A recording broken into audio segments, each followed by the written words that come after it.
New talent roads అనే banner, కొత్త banner start చేశారు కదా. బొమ్మరిల్లు బ్యానర్కి ప్రొడ్యూసర్ నేను. ఓకే, నేను ఓన్లీ దీనికి కూలీ పని చేస్తున్నానన్నా. ఓకే. వినాయకరావు గారు, మీరు అల్లూరు సీతారామరాజు ఊటీలో షూటింగ్ వెళ్ళి రామారావు గారిని ప్రశ్నించారు, రాజకీయాల్లోకి వచ్చారు. మీరు కొత్త ప్రశ్న వేస్తూ నన్ను దేనికి పంపిద్దామని చూస్తున్నారు. అయితే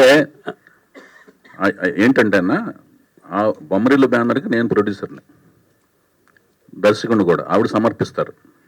ఈ బ్యానర్ ఏంటంటే ఆవిడి full time producer with the support, backing support of her friends, America friends ఆవిడకి సపోర్ట్ చేస్తుండగా ఆవిడ వాళ్ళ త్రూ ఆవిడ ప్రొడ్యూస్ చేస్తుంటాను. సో దానికి ఓన్లీ నేను మాత్రమే ప్రొడ్యూసర్, నేను డైరెక్షన్ మాత్రమే చేస్తుంటాను. ఉద్దేశం ఏంటంటే ఏమీ లేదు, అది ఉద్దేశం ఏంటంటే మధ్యలో 3, 2, 1 ఏమీ లేదు. ఓకే, మీరు ఎన్టీఆర్ అభిమానం సంగతి అందరికీ తెలిసింది. పర్టికులర్గా పాతాళ భైరవిలో ఈ ఆ గెటప్ స్టిల్ దీనిలో వాడుకోవటానికి ప్రత్యేక రీజన్ ఏమైనా ఉందండి? అది దాంట్లో ఏం లేదు. ఇలాంటి ఆలోచన వచ్చినప్పుడు తనకి న్యూ టాలెంట్ రోడ్స్ అని సినిమా ద్వారా కొత్త ప్రతిభ గర్జిస్తుంది ఇక్కడ అన్నప్పుడు, ఆయన ఎర్లీ డేస్లో ఒక ఈ సినిమా తర్వాత నుంచి ఆయన స్టార్గా పరిణామం చెందారు. ఈ సినిమా టైంకి ఆయన కొత్త ప్రతిభలాగానే ఉన్నారన్నమాట. కొత్త ప్రతిభకు ఒక ఇన్స్పిరేషన్ లాగా ఉండాలన్న ఒక ఉద్దేశంతోనూ పెట్టాం అది. అప్పటికి ఇంకా దీని తర్వాత సూపర్ స్టార్ అయ్యారు ఆయన ఈ సినిమాతో స్టార్. ఓకే, వైఎస్ గారు సార్, ఇక్కడ అన్న నేను వెంకట్ ఎన్టీవీ సార్. కంగ్రాచులేషన్స్. మరో పేరు, మీ పేరు చాలా ప్రాముఖ్యం చెందిందన్న. టోపీ మార్చినా కూడా మర్చిపోతారు మళ్ళీ. ఓకే సార్, చెప్పండి అన్న. సార్, మీరు మొత్తం నందమూరి హీరోస్తో చేస్తున్నారు. అంటే హరికృష్ణ గారు, తర్వాత బాలకృష్ణ గారు, ఆ తర్వాత ఇప్పుడు జానకిరామ్ గారికి అబ్బాయి మధ్యలో. ఇప్పుడు ఒక నిమిషం అండి, ఫస్ట్ మీరు అడిగిన దాంట్లోనే మోస్ట్ నేను ఎవరి ఫ్యాన్ అండి? Rapid fire. నేను ఎవరి ఫ్యాన్ని? ఎన్టీఆర్ గారి ఫ్యాన్. నాకు ఎవరు ఇచ్చారు బ్రేక్? ఎన్టీఆర్ గారు. అక్కినేని గారు. అక్కినేని గారు ఆపోజిట్ కాంపౌండ్ కదా. కాదే, నేనండి ముందు ఫస్ట్ మీరు అడిగిన దానికి నేను చెప్తున్నాను. నేను అడిగిన దాన్ని ఒబ్బే చేయకూడదు నేను ముందు. ఓకే సార్, చెప్పండి. కాంట్రడిక్షన్ అక్కడ ఉన్నప్పుడు దాన్ని క్లారిటీ ఇచ్చి నెక్స్ట్ ఆన్సర్ కదాలి. సో నేను రామారావు గారి వీరాభిమాన్ని, ఇందాక నేను చెప్పిన దాంట్లో కూడా ఉంది అది. అగ్నిపుత్రుడు సినిమా పనిచేస్తున్నప్పుడు అఖిల్ నాగేశ్వరరావుతో పరచూరు గోపాలకృష్ణ గారు డైలాగ్స్ రాయటకు వచ్చినప్పుడు 175 days రామారావు గారికి ఎక్కువ, నాగేశ్వరరావు గారికి ఎక్కువ అనే డిస్కషన్ వచ్చినప్పుడు ఎవరికి ఎక్కువ అనే సినిమాల విషయంలో నాగేశ్వరరావు గారితో అన్నపూర్ణ స్టూడియో సెట్స్లో బయట విరామం సమయంలో మాట్లాడుతూ డిస్కస్ చేస్తూ వాదోపదాలు చేస్తుండేవాళ్ళం. అవన్నీ ఆయనకి తెలుసు, నాగార్జున గారికి తెలుసు. నేను రామారావు గారి అభిమాన్ని. తర్వాత బాలకృష్ణ గారికి అభిమాన సంఘాలకి లెటర్స్ కూడా, బాలకృష్ణ గారికి అభిమాన సంఘం పెట్టి మద్రాసు వెళ్ళి అభిమాన సంఘం లెటర్స్ అన్ని కూడా నేను కండక్ట్ చేశాననే విషయం తెలుసు. సో వాళ్ళు నాగార్జున గారు అవకాశం ఇచ్చారు నాకు. తర్వాత నాగార్జున గారే హీరోగా అవకాశం ఇచ్చారు. తర్వాత నేను సొంత బ్యానర్ పెట్టుకుని అప్పుడు నేను వెళ్ళి హరికృష్ణ గారితో సినిమా తీసా. తర్వాత నాకు ఎవరు అవకాశం ఇచ్చారని 3వ సినిమా మహేష్ బాబు ఇచ్చారు. నేను గుడివాళ్ళు ఎవరితో గొడవ పడుతుండేవాడిని, కృష్ణ గారి ఫ్యాన్స్తో గొడవ పడుతుండేవాడిని, కొట్టుకుంటుండేవాళ్ళం. అందుకని ఆ ప్రశ్నలో సగం బేస్ లేదు. నాకు వచ్చిన మీరు పూర్తిగా వింటే అప్పుడు నేను చెప్తాను సార్. ఇప్పుడు నేను అడిగేది చెప్పండి. హరికృష్ణ గారితో చేశారు, బాలకృష్ణ గారితో చేశారు, వీళ్ళిద్దరితో కూడా చేశాను కదా ముందు నాగార్జున గారు.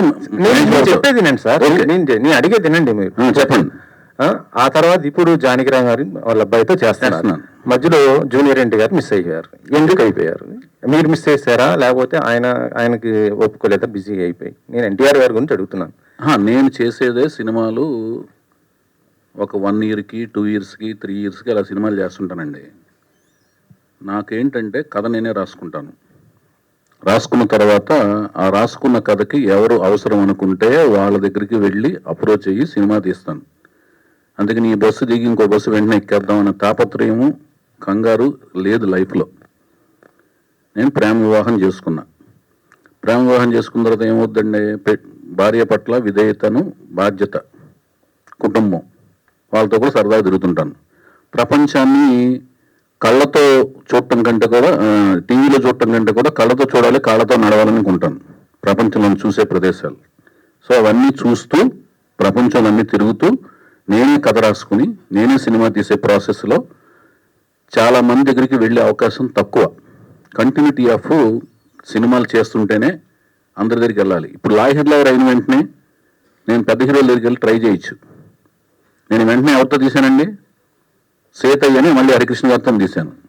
సో నేను ఏంటంటే నాకు ఆలోచన నా బ్రెయిన్లో లేదు పెద్ద హీరోల దగ్గరికి వెళ్ళాలి లేకపోతే స్టార్డమ్ ఉన్న హీరోల దగ్గరికి వెళ్ళాలి అని ఉండదు. నాకు ఎవరు కరెక్ట్గా నా కథకు రాసుకున్నప్పుడు నాకు కన్వీనియంట్గా ఎవరు అనిపిస్తే వాళ్ళ దగ్గరికి వెళ్ళిపోతాను.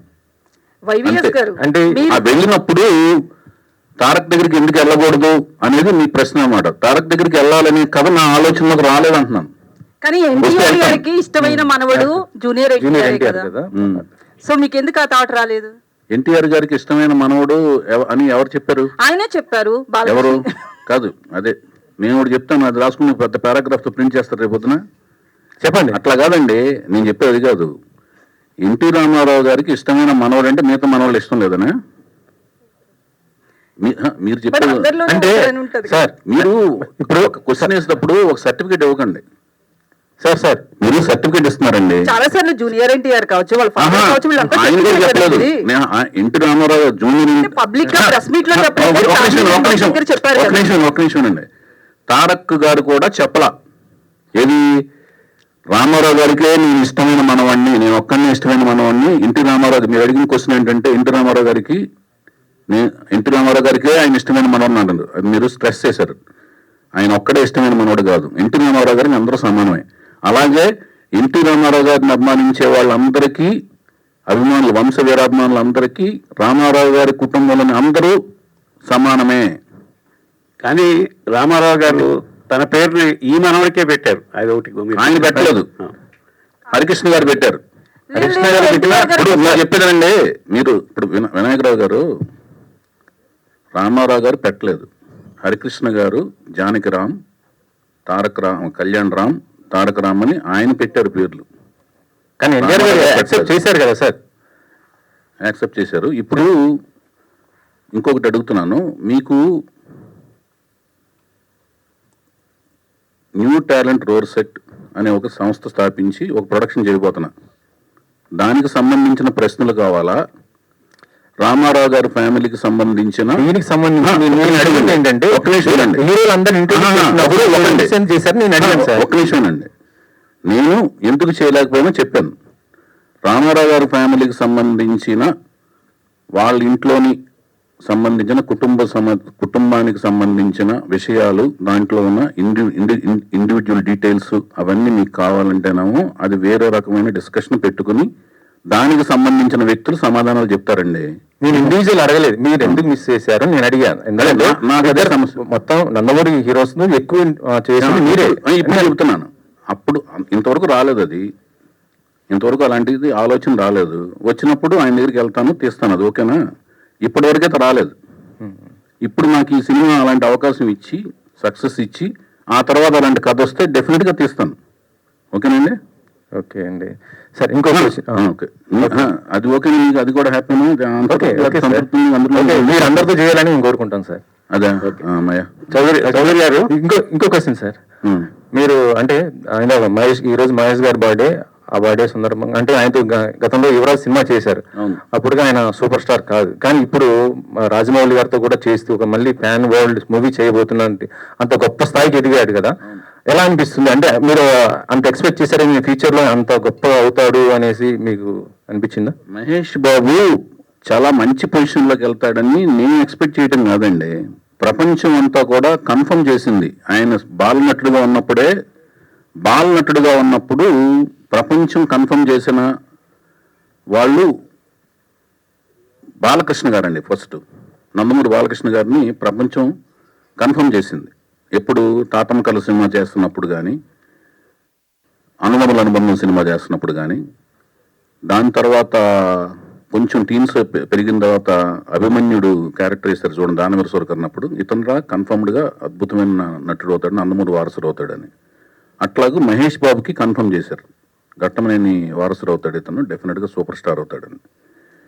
సో నాకు నా సినిమా యువరాజు సినిమాకి దొరకటం అనేది నేను చాలా అదృష్టంగా ఫీల్ అయ్యాను. అతను ఒప్పుకోవటం అనేది, అన్ని సినిమాలు వెయిటింగ్లో ఉంటే అన్ని పక్కన పెట్టి నా పర్సనల్ ఛాయిస్కి ఒక రిస్క్తో కూడిన ఎలిమెంట్ని ఒప్పుకొని ఆయన సినిమా చేయడం అనేది చాలా గొప్పగా ఫీల్ అయ్యాను. అంతేకాకుండా చాలా అందమైన మనిషి, అంటే కృష్ణుడు అంటే మీసాలు తీసిన పేడి మొహంలో లేకుండా చిరునవ్వుతో ఉన్నట్టుగా అనిపించాలండి. లిప్స్ పోర్షన్ దగ్గర పేడి మొహం తత్వం రాకూడదు. అలా ఉన్న లక్షణాలు ఈయనకు ఉన్న మెండుగా ఉన్నాయి. అందుకని నేను పట్టి మరీగా యువరాజ్ సినిమాలో కృష్ణుడి గడపలో ఆయన ఏంచి రిక్వెస్ట్ చేసి ఆయన ఎంతో ఒప్పించి కృష్ణుడి గడపలో చూసుకున్నాను ఆయన్ని. ఇప్పుడు చాలా సోషల్ నెట్వర్క్స్లో బాగా హల్చల్ అవుతుంది. మహేష్ బాబుని కృష్ణుడి కింద వేస్తే చూడాలని అనుకుంటున్నాం అని. నాకు అప్పుడే అనిపించింది, మీకు అర్థమైందిగా నేను చెప్పిన లాజిక్ బిహైండ్ దట్. ఆ పెద్దలు ఎలా ఉండాలంటే నవ్వినా కూడా మీసాలు లేకపోయినా కూడా మృదుత్వం ఉండాలి. కృష్ణుడికి చిరునవ్వులో మృదుత్వం ఉంటేనే ఆ కృష్ణుడికి అదేంటి కోమలత్వం ఉంటుంది. ఆ కోమలత్వం ఆయనలో ఉంటుంది. అందుకనే నేను ఆ లిరిక్స్ కూడా యువరాజు సినిమాలో చందమామలాగా చల్లనివాడే, చిన్ని కృష్ణలాగా అల్లరివాడే అని లిరిక్స్ రాయించుకున్నా వేటూరు గారితో. అది వైవిఎస్ గారు చెప్పండి సార్. క్వశ్చన్ ఏంటంటే కీరవాణి గారితో అంటే ఇప్పుడు మ్యూజిక్ సెట్టింగ్ చేయించారా సార్? అంటే ఎలా వస్తుంది ఏంటి అది మ్యూజిక్ కంపోజింగ్ స్టార్ట్ అయిన వెంటనే కంపోజింగ్ స్టార్ట్ అయినాయి అని చెప్పి ఒక అద్భుతమైన వీడియో షాట్ సోషల్ నెట్వర్క్స్లో పెడతామండి. ఆయనతో డిస్కషన్స్ అయితే ఒక ప్రిలిమినరీ సిట్టింగ్స్ లాంటివి మామూలుగా మాట్లాడుకునే డిస్కషన్ సిట్టింగ్స్ లాంటివి జరిగినాయి. మిగతా range of sittings, next level of sittings జరిగిన వెంటనే అన్ని నేను పెడతాను, వీడియో షాట్స్ అవి పెడతాను. ఎందుకంటే మీ సినిమాకి మ్యూజిక్ చాలా హైలైట్ ఉంటుంది, చాలా ఇంప్రెస్గా ఉంటుంది. మీ ఫస్ట్ సినిమా ఏదైనా డెఫినెట్గా అయితే ఆయన మనసు పెట్టి మనసావజ కర్మన పనిచేస్తారండి. నేను అంతే మనసావజ కర్మన ఆయనతో పని చేయించుకుంటాకి విపరీతంగా శ్రమిస్తాం, కష్టపడతాం. ఓకే సార్, నెక్స్ట్ లెవెల్లో ఉంటుంది, ఆ లెవెల్లో ఉంటుంది, అవన్నీ అసలు నేను ఎప్పుడు మాట్లాడను. సార్ సాయిబాబు గారు, ఈ సినిమాలో అంటే డైలాగ్స్ ఎలా ఉండబోతున్నాయి? ఎందుకంటే RRR లాంటి ఒక మూవీకి మొత్తం మీరు చేసిన ఏ డైలాగ్ అయినా పవర్ఫుల్ డైలాగ్లు ఉండబోతుంది. ఇప్పుడు ఒక మంచి డైరెక్టర్తో చేస్తున్నారు కదా, డైలాగ్స్ ఏ విధంగా ఉండబోతున్నాయి ఏంటి అసలు? ఖచ్చితంగా బాగుంటాయండి. ఎందుకంటే కథలో అవకాశం ఉంది, మంచి డైలాగ్స్ రాసే అవకాశం ఆ కథలో ఉంది. కథ వినగానే నాకు అనిపించిన ఫస్ట్ ఫీలింగ్ ఏంటంటే కథ బాగుంది, ఈ సినిమాకి నేను బాగా రాయొచ్చు, నేను కూడా కనిపించవచ్చు అనేటువంటి ఆలోచన ఆ కథ నాకు ఇచ్చింది. ఖచ్చితంగా డైలాగ్స్ బాగుంటాయి. త్వరలో రిలీజ్ కాబోతున్న గేమ్ చేంజర్ కూడా మీరు మంచి రాశారు కదా, అవును. ఆ డైలాగ్స్ ఎలా ఉండబోతున్నాయి?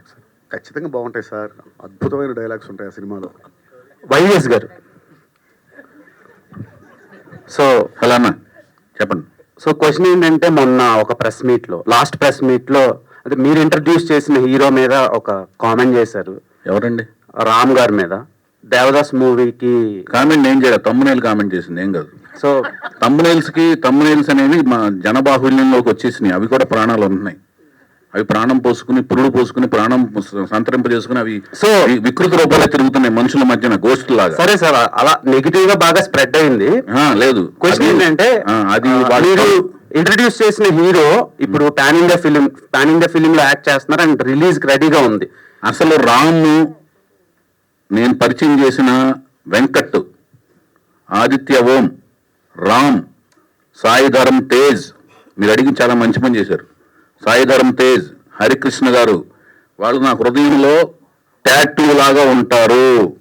సో ఆయన డబల్ ఇస్మార్ట్ అని రిలీజ్ కి రెడీ, బ్లాక్ బస్టర్ అవ్వాలని మనస్ఫూర్తి కోరుకుంటాను. అండ్ నా రూమ్మేట్ రవితేజ నా హృదయంలో ఉంటాడు. ఆయన కూడా సినిమా రిలీజ్ రెడీ. అదే, ఇది నిజంగానే చెప్తున్నాను. ఇద్దరు సినిమాలు హిట్ అవ్వాలి. ఎందుకంటే రవితేజ ఎంత కష్టపడి పైకి వచ్చాడు నాకు తెలుసు. అతను పడిన కష్టం వెనకాల, ప్రతి కష్టం వెనకాల నేను కూడా ఉన్నాను. ఏది ప్రత్యక్ష సాక్షి పరోక్ష సాక్షిగా ఉన్నాను. ఇద్దరు రూమ్మేట్స్, రవితేజ నేను 8 years. ఓకేనండి. ఓకే. అండ్ మీరు చాలా సినిమాలు రిలీజ్ చేశారు. తమ్ముళ్ళు సరిగ్గా తప్పు పెట్టారు, రాముకి తెలుస్తున్నది. తమ్మునైలికి ప్రాణాలు పోసి ఆయన క్వశ్చన్స్ అందించకండి భయ్యా. సరే సార్, సినిమాల్లో లాహిర్ లో నుంచి చాలా మంచి మంచి సినిమాలు ఉన్నాయి, ఫ్యామిలీ ఓరియంటెడ్ ఫిలిమ్స్. ఓకే, ఇప్పుడు రిలీజ్ హవా నడుస్తుంది. ఓకే, సో మీ సినిమాల్లో రిలీజ్ చేయాలంటే ఏ సినిమా రిలీజ్ చేస్తారు? అండ్ సీక్వెల్ తీయాలంటే ఏ సినిమాకి సీక్వెల్ చేస్తారు? సీక్వెల్స్ తీయాలి అనుకున్న క్యారెక్టర్, అనుకున్న ముగింపులతో నేను ఏ సినిమా తీయలేదు ఇప్పుడు దాకా. అందుకని సీక్వెల్స్ తీయను. రిలీజ్ చేయాలంటే ఏ సినిమా రిలీజ్ చేస్తారు? అది డిమాండ్ని బట్టి రీరిలీజ్ చేస్తాను. డిమాండ్ వస్తే రీరిలీజ్ చేస్తాను. డిమాండ్ రావడం అంటే ఏంటంటే ఎవరిని వచ్చి బాబు మేము ఇంత డబ్బులు ఇస్తాం మీరు ఇస్తారా అంటే రిలీజ్ చేస్తాను. మీ సినిమాలు రిలీజ్ అవ్వడానికి ఎందుకు ఇంత టైం పడుతుంది, ఇంత లేట్ ఎందుకు అవుతుంది? నేను ప్రేమ వివాహం చేసుకున్నాను. నా పేరు మీకు కనిపించేది వైవిఎస్ చౌదరి, కథా స్క్రీన్ ప్లే నిర్మాత, దర్శకత్వం. ఓకే, తర్వాత నాకు కనిపించేది వినిపించేది వైవిఎస్ చౌదరి, ఎన్టీఆర్ వీరాభిమాని. ఈ రెండింటి మధ్యన నా పేరు కుటుంబరావు. అర్థమైందా? కుటుంబంతో పాటు సరదాగా ప్రయాణిస్తుంటాను. సార్ ఫ్యామిలీ గురించి మాట్లాడుతున్నారు కాబట్టి ఒక క్వశ్చన్. ఆమె ప్రొడ్యూసర్ న్యూ టాలెంట్ రోడ్స్ కి ఒక్క మాట ఆమెతో మాట్లాడించారా? ఇంట్లో కూడా ఇంతేనా మీరు? ఇంట్లో కెమెరా పెట్టి చూడండి ఒకసారి, లేకపోతే మీకు మారువేషం వేసుకుని ఒకరోజు ఒక ఇంట్లో ఎలా రావాలి మీరు? పనమ్మాయి అంటే బాగుండదు కాబట్టి చెప్పేదనండి. ఏదన్నా వస్తువులు అమ్మటాకో చీరలో ఏదో ఏదో అమ్మటానికి రండి, తెలుస్తుంది. అట్లా కాదండి, ఇందాక స్టేజ్ మీద కూడా మీరు మాట్లాడారు, సాయి మాధవ్ గారితో మాట్లాడించారు, ప్రొడ్యూసర్ తో ఒక్క మాట మాట్లాడించారా? ఆవిడ మైక్ టైసన్ కాదండి, చెప్పేదండి. ఆవిడ మైక్ టైసన్ కాదు, నేను మైక్ టైసన్ ని. లోపల మాత్రం ఆవిడ టైసన్ మించిన బలవంతురాలు. వైవిఎస్ చౌదరి గారు చెప్పండి. ఇక్కడ వైవిఎస్ గారు కంటిన్యూ చేసి ఆపేస్తా. ఇంకా క్వశ్చన్, యాక్చువల్లీ మీరు సీనియర్స్ ని తీసుకున్నారు, లిరికిస్ట్ గా కావచ్చు వీళ్ళంతా, కీరవాణి గారు, సాయి మాధవ్ గారు. బట్ ఆర్టిస్టుల విషయానికి వస్తే కొత్త వాళ్ళు తీసుకుంటున్నారు. ఏంటి డిఫరెంట్ ట్రాక్స్? కాదండి, వీళ్ళు ఒక సాహిత్యము సంపద అంతా ఉంటుంది కదండి. సాహిత్యము తర్వాత సంగీతము, ఇదంతా ఏంటంటేనండి అది విషయ పరిజ్ఞానం. ఆ విషయ పరిజ్ఞానం అనేది వాళ్ళతో పోటీ తత్వం. మనకంటే తెలివితేటలు ఎక్కువ ఉన్న వాళ్ళతో సంభాషించి సంగీతపరంగా కానీ సాహిత్యపరంగా కానీ వాళ్ళతో పోటీ పడి వాళ్ళ దగ్గర నుంచి విషయాన్ని డ్రా చేసుకోవాలండి. ఓకేనండి. ఇక్కడ నటీనటుల తత్వానికి వచ్చేదానికి ఏమవుతుందంటే కొత్త టాలెంట్ని నాకు 13 ఏళ్ళ ఎక్స్పీరియన్స్ ఉంది సినిమా ఫీల్డ్కి వచ్చిన తర్వాత.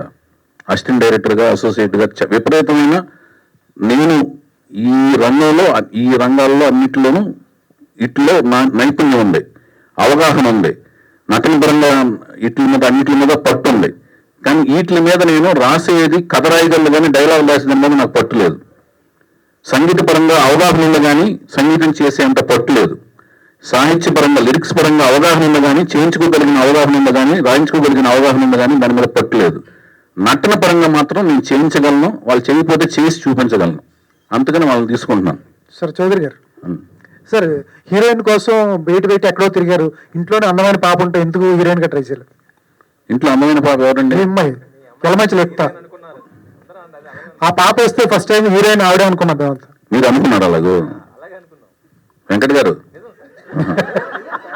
నిజం సార్ అది.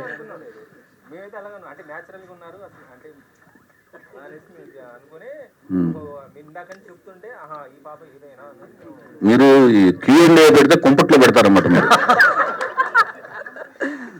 హాయిగా జరుగుతున్న కుటుంబరావు ఇంట్లో కుంపట్లు పెట్టే మీ వెంకట్ గారు, మీ పేరేంటయ్యా?